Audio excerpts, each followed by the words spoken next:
Wow, we got a packed house. How y'all doing? We're going to have a Q&A with Governor Bush. And by the way, as a lot of, I got to start with, are you mad at your mom because she did say, well, I don't know if we need another Bush in the White House? What is your reaction to your mom? Well, I saw that, actually, Sean, on the Today Show when my brother was opening up his presidential library and my mom unleashed this on me on national television instead of telling me directly. That was a little difficult. But since that time, she's had a change of heart. Yeah. And that's all right by me. Well, we've had your dad and your brother as President of the United States. You made a statement the other day. You said, well, wait a minute. I am my own man. Yeah, so if I go beyond the consideration of the possibility of running, which is the legal terminology that many of the people here coming to CPAC are probably using to not trigger a campaign, if I get beyond that and I run for president, I have to show what's in my heart. I have to show that I care about people, about their future. It can't be about the past. It can't be about my mom and dad or my brother, who I love. I love them all. It has to be about the ideas that I believe in to move our country forward so that we can have high sustained economic growth where more people have a chance at earned success, because in America today, more and more people don't think that system works for them anymore.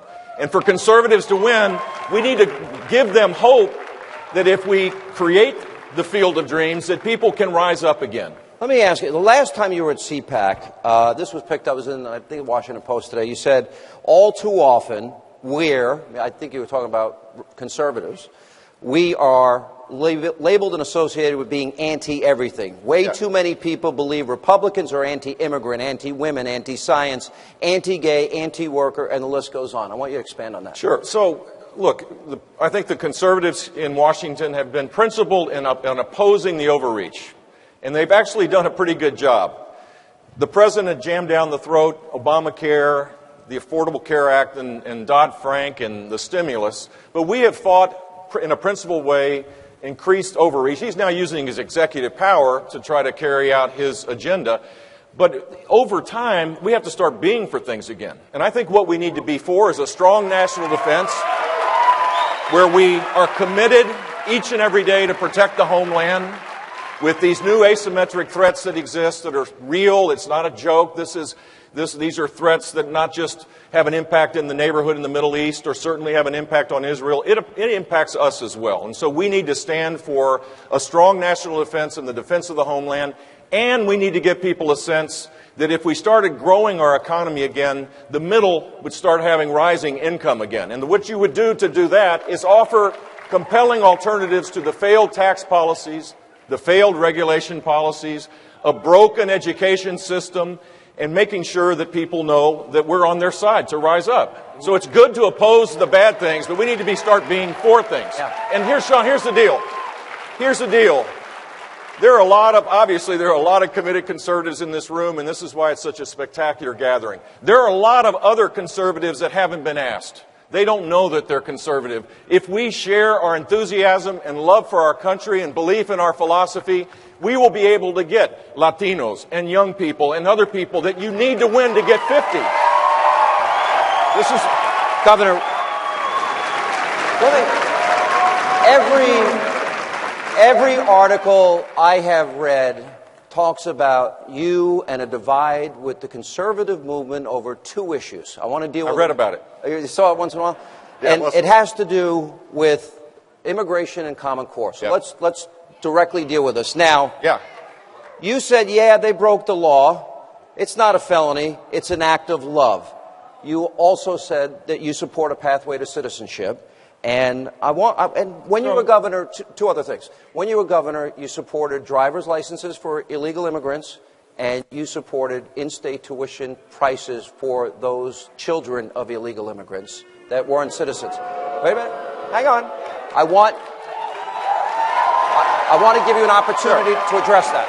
Sure. So, on immigration, I wrote a book about this, and instead of people opining about what I believe, they might want to read the book. It's called Immigration Wars. You can get it on Amazon for probably $1.99. It's probably deeply discounted. And in that book, I talk about, first and foremost, the need to enforce the borders. A great country needs to enforce borders for national security purposes, public health purposes, and the rule of law. First and foremost, we have to do that. Secondly, we need to narrow family petitioning so that it's the same as every other country, spouse and minor children. Not this broad definition of spouse, minor children, adult siblings, and adult parents that crowds out what we need, which are economic-driven immigrants. Those that want to come here to work, to invest in their dreams in this country, to create opportunities for all of us. And that's what we need to get to. And so and the plan also includes a path to legal status. I have not seen anybody, and I know there's disagreement here. Some of these people are angry about this, and look, I kind of feel your pain. I was in Miami this morning. It was 70 degrees. So the simple fact is, there is no plan to deport 11 million people. We should give them a path to legal status where they work, where they don't receive government benefits, where they don't break the law, where they learn English, and where they make a contribution to our society. That's what we need to be focused on. Okay. A lot of reaction. Let me do a follow-up. We had Senator Rubio, a friend of yours from Florida, and I asked him the same question. We always hear about spending cuts and tax increases. We always end up getting the tax increase. We never get the spending cut. The Congress has tried comprehensive immigration reform, and it has failed. We now have a crisis going on with the Department of Homeland Security, the President's executive orders. My question is, why not secure the borders first, once it's verified, secured? Let's do it. First. Let's do it, man. And then talk about... I mean, so instead of having a political argument about this, the President did use authority he doesn't have. The courts are going to overrule that. I've been consistent about that. Let's control the border. There's nothing wrong with that. That's what a great nation has to do. There's nothing that holds back the Republicans to put a comprehensive plan in place to do that. But the simple fact is, this nation needs to start growing at a far faster rate than we're growing today. We have to be young and dynamic and aspirational again for all the young people in this crowd to be able to get a job of purpose and meaning. We need to begin to change the subject to high sustained economic growth. Let me ask, I don't want to spend all our time on immigration, but I want to go through some yes or no scenarios with you. Number one, for example, do you agree with conservatives that say Congress should not pass a Homeland Security funding bill that would fund the President's illegal and unconstitutional amnesty? I think the Congress ought to pass a bill that does not allow him to use that authority. And they should stand their ground. Look, I don't know. I'm not an expert on the ways of Washington. It makes no sense to me that we're not funding control of our border, which is the whole argument. I'm missing something. So I'm not an expert on that. The simple fact is the President has gone way beyond his constitutional powers to do this, and the Congress has every right to reinstate their responsibility for what law is about. Yes or no? 100,000 people came from Central America. We all watched over last summer. Right. Should they be sent home? I thought they should have been sent home at the border, to be honest with you, because it would have created... Here's the deal. The humanitarian thing to do would have been to consistently say from the beginning, don't risk your lives crossing as young people. Don't pay the gangsters in Central America money from your family members in this country to come all the way across and just get into the country and be processed. And now with our broken system, it may take 3 or 4 years to even begin to process them. Send a clear signal that this was a dangerous thing to do and a wrong thing to do, and it would have stopped the flow. We did that as it relates to in Miami, in Florida. That was exactly what Bush 41 did as it related to Haitians, and it stopped the flow of people, and people didn't lose their lives trying to come to this country. Let me ask you this. Okay. I mentioned this earlier when I had an opportunity to speak to this great crowd here, and that is, right now at this point in the country, at this moment in history, we have 50 million Americans, nearly 50, in poverty. Nearly 50 million Americans on food stamps. Yep. The lowest labor participation rate since the 1970s. Yep. I want you to connect it to immigration. Shouldn't Americans have the opportunity for those jobs first? You say go to the back of the line. Yeah. No, but if they go to the back of the line, they still get to stay here and compete for those jobs that are available. Sean, here's the deal. Yeah. You either believe that this pie is static, That's the left's point of view, and many on the right don't agree with that, but by their policies, they imply it. And therefore, we're splitting it up. Someone's benefit is someone else's detriment. I believe that what we ought to be focused on is growing the economic pie, and growing it at a rate that looks more like the 80s in America. Growing it closer to 4%, not 2%. If we stay in this anemic economic rate, then your argument becomes valid. But if we grow at 4%, there's going to be opportunities for all. It's not a zero-sum game. Yeah. That's not how Republicans and conservatives think. We don't think that it's just all about the government divvying it up for us to get our crumbs.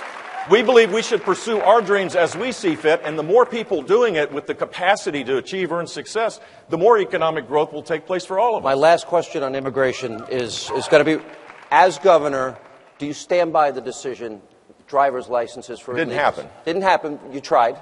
And the other decision about in-state tuition breaks for children. I do. In fact, that was the in-state tuition was passed this year. All right. By one of the most conservative state legislatures, I might add, and a conservative governor, signed into law this last year. Let me ask you the second big issue. Not by me. That always comes up when you read about Governor Jeb Bush is the issue of Common Core. It was interesting. I didn't know until I was researching you that you were the first governor to institute vouchers in the country. It was eventually overruled by the Supreme Court of Florida. But you were the first governor to allow a voucher system. I think a lot of conservatives believe in vouchers. I want you to address the Common Core issue. Well, I'll do it in the context of comprehensive reform, because high standards by themselves aren't meaningful. They're helpful. They're better than lower standards, but by themselves, if there's no accountability around this, if there's no consequence between mediocrity and failure or excellence, then the system won't move forward. In Florida, we took a comprehensive approach. Yes, we did have the first statewide voucher program, and we have more school choice in Florida, both public and private, than any state in the country. And we have the largest virtual school. We have the largest corporate tax scholarship program. We have 30,000 students that if their child has a learning disability, they can take the dollars, the state and local dollars, and send them to any private school of their choice. We have all of that, and that's improved public schools. We eliminated social promotion in third grade, which was a pretty difficult thing to do. We did all of this, and we raised standards. And my belief is our standards have to be high enough where a student going through our system is college or career ready. And that's not what's happening right now. Is Common Core a federal takeover? No, it shouldn't be. And here's where I think conservatives and myself, all of us are deeply concerned with this president and this Department of Education. There's a risk that they will intrude, and they have as it relates to race to the top. What we should say quite clearly in the reauthorization of the K-12 law that is I think it may have actually been on the floor in the House of Representatives today, is to say the federal government has no role in the creation of standards, either directly or indirectly. The federal government has no role in the creation of curriculum and content. The federal government should have no access to student ID or student information. That the role of the federal government, if there's any, is to provide incentives for more school choice. Take the Title I money and the IDEA money, and if states want to innovate with their own programs, give them the money to let them create their own programs. That is a better approach. Yeah. I want to give you an opportunity to talk a little bit about your record as governor. Yeah. And in as much as you privatize state jobs, I did see you veto $2 billion in spending in 8 years as governor. You cut taxes $19 billion as governor. Yeah. I'm doing my research. You ended affirmative action. I want to give you a chance to explain, for those that earlier today I was surprised, I was mentioning candidates, some people, ooh, when I mentioned your name. I want to give you a chance to talk about your record directly to the people here at CPAC. Well, first of all, for those that made a ooh sound, is that what it was? Well, I'm marking them down as neutral, and I want to be your second choice if I decide to go beyond this. But here's the record, and it's a record that may be hard for people to imagine because it's a record of accomplishment of getting things done, of taking conservative principles, running on them for starters, and having the courage to say I was for a statewide voucher program, that I believed that we should cut spending, that we needed to take on the trial bar, and all the things we did. So we created a world-class business climate. 1.3 million net new jobs were created in 8 years, more than any state but one. Don't tell Rick Perry, but more than Texas during those 8 years. I left the state with a 3% unemployment rate. We made Florida business friendly, and they came, and they created jobs. Our economy grew by something like 3.9% when the rest of the country was growing at 2.6%. We have reformed our education system, as I mentioned. In Florida, it wasn't just the fight that mattered. We actually have led the country in rising student achievement. Kids in poverty now are the leaders. In Florida, they outperform all of their peers in most of the categories in other places. Florida is a place where conservative principles have helped not just Republicans, but everybody. We eliminated affirmative action, Sean. I know there are people that come here and talk about the courage, legitimately so, of their efforts. I eliminated affirmative action by executive order. Trust me, there were a lot of people upset about this, but through hard work, we ended up having a system where there were more African American and Hispanic kids attending our university system than prior to the system that was discriminatory. Right. One more thing. Yeah. I left the state with $9.5 billion of reserves. No drunken sailors were around. They called me Vito Corleone because we did veto 2,500 line items in the budget totaling $2 billion. We left my successor $9 billion plus of cash for a rainy day. And then we had the financial meltdown. And so conservatives need to be focused on not spending everything that they have, of cutting taxes to stimulate economic growth so that more revenue comes in people's pockets and the government gets their fair share as well. Do you think you can lower taxes with $18.1 trillion in debt that we have now, $100 trillion in unfunded liabilities? You can lower taxes and create more economic opportunity that will generate more revenue for government than any of the most exotic tax plans that Barack Obama has. Right. Yes, I believe that. I'm looking at the clock. Let me ask national security, national defense.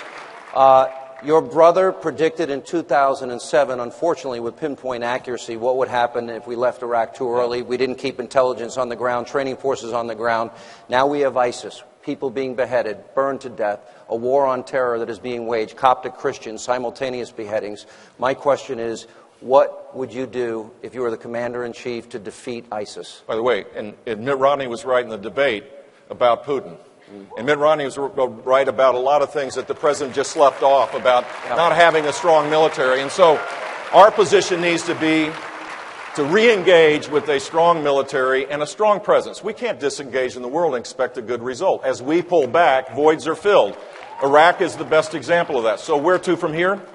We need to reestablish relationships with countries that we have managed to mess up. I mean, we've managed to mess up almost every relationship in the world, if you think about it, including Canada, which is hard to do, but we've done it. But Egypt, we got it wrong 3 times in a row in the last few years. Jordan, the king comes asking for support. I've yet to see. Perhaps it went covertly, but I haven't heard anything. Israel, for sure. Turkey, all of these countries have doubts about America. We need to be engaged in the world, build a coalition to isolate and then put ISIS around a noose and take them out.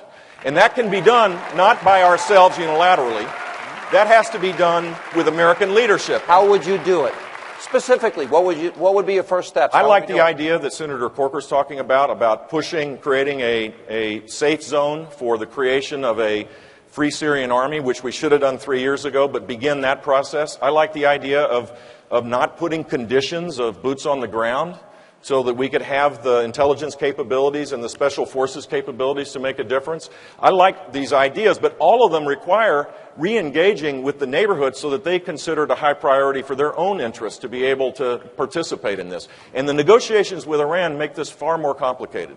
The idea that we're going to be tripping over, finding a deal, negotiating downward, creating an unsafe world, and basically legitimizing the Ayatollah and his nuclear capability is really troubling. All the reports are that this deal that is being negotiated, that negotiations are going on now, that in fact the mullahs of Iran, who have threatened repeatedly to wipe Israel off the map, will in fact be allowed to enrich uranium. They have the delivery system. Exactly right. As president, what would you say to any deal that was struck before you took office as it relates to a... Well, first, I hope that Congress acts on this and requires that this deal go back for approval in the United States Congress. I think that is the first step, so that we don't get to the point where the next president, because it'll be done by executive order, is forced to undo that by executive order as well. That would be the best thing to do. But we need to be clear that there should be no light between us and Israel, and we need to be clear that other discussions as it relates to Iran need to include their strategy of using surrogates to destabilize the region. Simply focusing on whether or not Iran has a weapon, and then now negotiating down where we're going to regulate it, is just bad policy. What is your reaction to a president that can't acknowledge radical Islam or the Islamic State is Islamic? What is your reaction that to that? That this is all about economic uncertainty, and if they could just get jobs. The jobs program for jihadis. Yeah, so the jihadi, by the way, that was identified in London was a college graduate. And rich. And Wealthy. Yeah, Bin Laden was rich. This total misunderstanding of what this Islamic terrorist threat is very dangerous, because it doesn't allow you then to have the right strategy to deal with this. We need to heighten awareness of what this threat means and be honest about it, which is why I think Prime Minister Netanyahu's visit is going to be really important. He's going to be able to tell the truth on this, and the American people, I believe, are going to reject what President Obama is trying to do in Iran. Right, I'm running out of time. I've got to wrap up in a minute. I've asked every other candidate that I've had an opportunity to interview real quickly. Boxers. That was not the question. Oh, just checking. The top Thank five... God it wasn't. I'll leave that for NBC News. The top five agenda. If you become president, what are your top five priorities in the first 100 days? Undoing by executive order, undoing what the president has done, not using authority he doesn't have. Creating a regulatory reform agenda that allows for investment to take place in our country, presenting to Congress a plan to reform our tax code so that we can see inversions happen the other way, where companies invest in our country to create high-wage jobs. We need to get back to high sustained economic growth and then send the signal to the rest of the world that we're going to be their partner for peace and security. All right, I'm going to do our lightning round, but before I do that, a lot has been written about Terry Schiavo. You used to have a license plate that said "Choose Life." Yeah. Any regrets over the Terry Schiavo fight? No, we were the first state to have a Choose Life license plate that helped with crisis pregnancy centers around the country, around the state. And I'm pro-life. I also believe that the most vulnerable in our society need to be protected. And in this case, here was a woman who was vulnerable, and the court, because of our laws, didn't allow her. They were going to allow her to be starved to death. So we passed a law, Terry's law, that was a year later ruled unconstitutional. I stayed within the law, but I acted on my core belief that the most vulnerable in our society should be in the front of the line. They should receive our love and protection, and that's exactly what I did. Where you stand today? Okay. There was an indication in an article today. Gay marriage. Are you changing your position at all? No, I believe in traditional marriage. Okay. There are numerous reports that you're telling people privately that you are a moderate, but then public. How do you? I describe myself as a Reagan constitutional conservative. How would you describe yourself? I would describe myself as a practicing, reform-minded conservative. That I've actually done it. Marijuana in Colorado, legalization, good or bad idea? I thought it was a bad idea, but states ought to have that right to do it. I would have voted no if I was in Colorado. Okay. I'm going to mention a few names. We've gotten some very interesting answers on this question. Hillary Clinton? Foreign fundraising. Okay. We're supposed to do a word association? Yeah, kind of. Yeah. Okay. You did good. How'd that work compared to the very other good. ones? Okay, just checking. Bill Clinton? Bubba. All right, that's pretty funny. I do an impression. How you doing? I want to say hi to the cute chick in the back there. All right. The governor's not responsible. Let me get a little bit over here. Yeah, I know. Stay away from these radio and TV talk hosts. Barack Obama. Failed president. Failed president. You know, there's been such a big debate now about the issue of American exceptionalism. Yeah. In your view, do you, A, believe America's exceptional, And why do you love this country enough that you are going to go through the difficulty and the trials and tribulations of running for office? And that's our last question. Well, I do believe in American exceptionalism. I got to be the chairman of the National Constitution Center for a couple of years. It's the center that honors our Constitution. It's a museum in Philadelphia. I urge everybody to go. And I fell in love with the Constitution, again, being there in its presence. And this president has trampled over the Constitution. And put aside whether you like his beliefs or not, I imagine no one in this room does, the fact that he is disrespecting our history and the extraordinary nature of our country by doing what he's done is deeply disturbing to me. And so I think restoring a love of our country and its heritage and its tradition and expanding that love in a way that gives people confidence that they can rise up, that they can live the American dream, has to be one of the prime responsibilities of the next President of the United States. All right. Ladies and gentlemen, CPAC, Governor Jeb Bush. Thank you all.